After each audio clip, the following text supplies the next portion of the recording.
Good afternoon, folks. I'm going to do a quick video here to discuss the correct sawdust for use in your Mittleider garden if you're going to grow in sawdust and sand.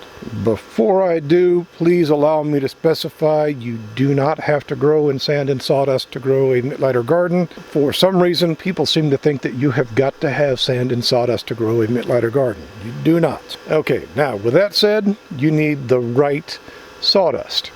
What we're looking at here is sawdust from a sawmill where they take trees and they saw it into lumber with a circular saw. And that is this here. The stuff on the left, and there is my pencil to kind of give you a size reference, is out of a wood shop where the guy has a table saw and other similar tools. This seems to be the type of sawdust that people are getting, and they're having failures with their seedlings that they're growing it in, and they're not having much success. This is not the right sawdust.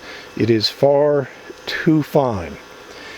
You don't have water able to adequately get through this, and oxygen doesn't go through it as easily as this to get to the roots of your plant. I understand that this is all a lot of people can find. You're going to have difficulties with it. You don't want anything that fine. Cabinet shops and the like, that is the type of sawdust that they're going to have. It's not right. You want the stuff from an actual sawmill. It is a blade, a circular blade that is feet across. It is going to give you the larger size of shaving that you want for your garden. When you combine this with sand, you get proper drainage and you're able to get oxygen to the roots of the plant so that they thrive. If you use this, you're going to run into compaction issues.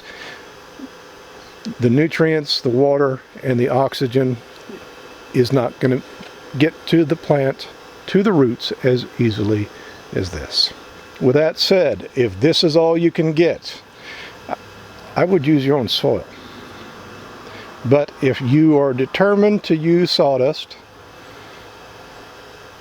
if you're determined to use this sawdust in your garden, I've never asked Jim about it, but my recommendation would be to increase the amount of sand that you're using with that sawdust.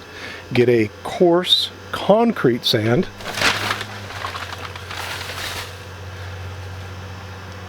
like that, and hopefully it will help you to overcome some of the problems that you're going to have with that sawdust. Truly, I would not use this in my garden. I would go out, dig soil out of the ground, and I would start all of my seedlings in my native soil before I would try to use that. I have seen the difficulties people have with it. They say they've tried the Mittleider method with sand and sawdust. It doesn't work. Almost all the time it's because they have this type of sawdust. The gardening season is upon us. I'm going to get back into making videos now that our garden is up and going again, or will be shortly. Look for our videos in the future. If you haven't already done so and you're interested in this type of content, please consider subscribing. Thank you for watching, and happy gardening.